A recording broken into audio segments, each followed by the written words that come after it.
Hai, perkenalkan nama saya Meisi Tinggine. Saya merupakan seorang manajer pemasaran dalam PT Merkur Indonesia. Saat ini saya akan mempresentasikan tentang apa itu pemasaran, skill, fungsi manajer pemasaran itu apa, tujuan manajer pemasaran itu seperti apa, dan konsep manajer perusahaan itu apa. Pemasaran merupakan serangkaian proses analisis, perencanaan, pelaksanaan, serta pengawasan dan pengendalian kegiatan pertukaran produk atau jasa antar pelaku bisnis dalam mencapai target perusahaan secara efektif dan efisien.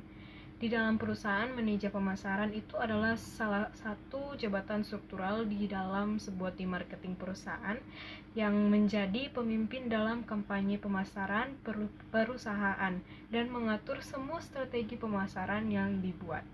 Fungsi manajemen pemasaran salah satunya ada aktivitas menganalisis, yaitu analisis yang dilakukan untuk mengetahui pasar dan lingkungan pemasaran sehingga dapat diperoleh seberapa besar peluang untuk merebut pasar dan seberapa besar ancaman yang harus dimiliki. Fungsi manajer pemasaran apa saja? Yaitu pertama, analisis pasar. Tidak semua perusahaan mempunyai berbagai bagian marketing dan penjualan yang formal. Akan tetapi, setiap perusahaan pasti mempunyai dan melaksanakan berbagai elemen penting yang terdapat dalam aktivitas marketing dan penjualan yang bertujuan utama membuat konsumen yang baru maupun yang lama tertarik kembali untuk menggunakan produk dan fasilitas yang ditawarkan secara terus-menerus.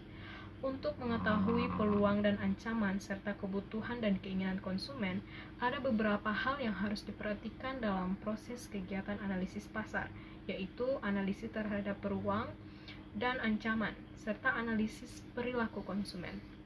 Yang kedua ada segmentasi pasar. Segmentasi pasar adalah kegiatan membagi suatu pasar ke dalam kelompok-kelompok yang berbeda, di mana setiap kelompok mempunyai ciri yang hampir sama. Dengan melakukan segmentasi pasar, kegiatan pemasaran dapat dilakukan lebih terarah dan sumber daya di bidang pemasaran dapat digunakan lebih efektif dan efisien. Segmentasi pasar harus memenuhi syarat diantaranya: dapat diukur atau measurable, baik besarnya maupun luasnya, serta daya beli segmen pasar tersebut. Dapat dicapai atau accessible, sehingga dapat dilayani secara efektif. Substansial, sehingga dapat menguntungkan jika dilayani dan dapat dilaksanakan. Actionable, dan semua program yang telah dirancang untuk menarik dan melayani segmentasi pasar dapat efektif dan efisien. Yang ketiga, menetapkan pasar sasaran. Menetapkan pasar sasaran berarti memberikan nilai keaktifan setiap bagian, kemudian memilih salah satu dari bagian pasar atau lebih untuk dilayani. Kegiatan menetapkan pasar sasaran meliputi evaluasi bagian pasar, yang terdiri dari ukuran dan pertumbuhan bagian seperti data tentang usia nasabah, pendapatan, jenis kelamin dari setiap segmen. Lalu struktural yang menarik dilihat dari segi profitabilitas dan sasaran serta sumber daya yang dimiliki. Yang keempat yaitu penempatan pasar. Perusahaan yang baru harus mampu melakukan identifikasi posisi pesaing yang ada sebelum menentukan penempatannya sendiri. Menurut Coulter tahun 1992 menerangkan ada dua pilihan, yaitu pertama, menempatkan diri di sebelah salah satu pesaing yang ada dan berjuang untuk mendapatkan bagian yang paling besar di pasar. Pimpinan bisa melakukan ini jika merasa perusahaan itu bisa membuat produk yang unggul, pasarnya lebih luas, dan memiliki lebih banyak sumber daya. Yang kedua itu mengembangkan sebuah produk yang hari ini belum pernah ditawarkan pada pasar. Sebelum mengambil keputusan ini, manajemen harus yakin bahwa secara teknis dapat dibuat sebuah produk dengan cepat, secara ekonomis, dan dapat dibuat sebuah produk unggul pada tingkat harga yang direncanakan, serta jumlah konsumen yang suka produk tersebut yang memadai. Yang kelima ada perencanaan pemasaran. Dalam perencanaan pemasaran, aktivitas pemasaran atau marketing yang dilakukan sebuah perusahaan penting untuk dikoordinasikan dan diarahkan untuk mencapai tujuan perusahaan umumnya dan tujuan bidang pemasaran khususnya. Alat koordinasi dan pengarahan pemasaran tersebut adalah planning pemasaran.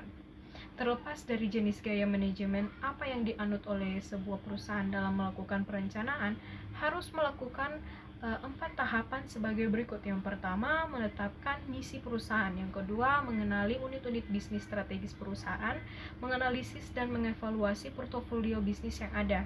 Yang ketiga, mengenali arena bisnis yang baru yang akan dimasuki.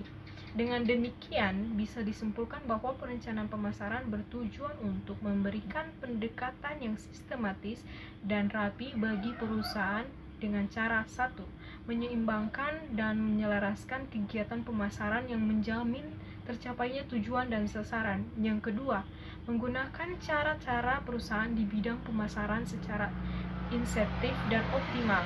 Yang ketiga, pengendalian yang cepat, tepat, dan teratur atas catatan, gagasan, atau pemikiran serta usaha-usaha atau aktivitas pemasaran dalam sebuah perusahaan.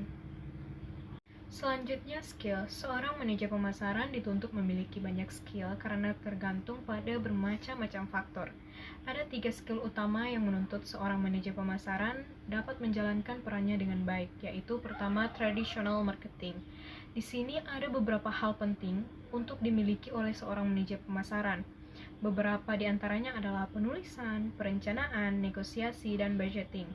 3 skill yang terakhir disebut karena amat penting karena menjadi hal dasar. Perencanaan dibutuhkan oleh posisi ini karena menyangkut promosi. Tanpa perencanaan yang baik, proses promosi tidak akan berjalan maksimal.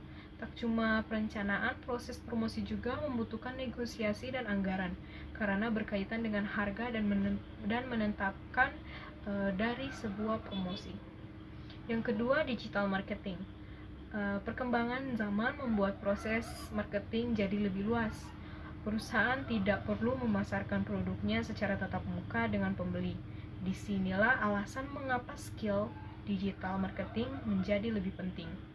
Skill digital marketing yang perlu dimiliki oleh mereka adalah Search Engine Optimization atau SEO, Google Analytics, dan sosial media. Ketiganya menjadi kebutuhan dasar karena ketiganya adalah hal umum dalam memasarkan produk secara digital. Yang ketiga, ada keahlian umum. Sama seperti peran lainnya, ada beberapa skill umum yang wajib dimiliki oleh seorang marketing manager.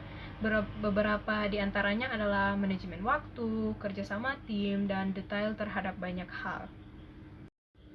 Sekian presentasi saya. Saya harap apa yang saya sampaikan dapat menambah ilmu dan pengetahuan teman-teman semua tentang manajer perusahaan. Sekian dan terima kasih.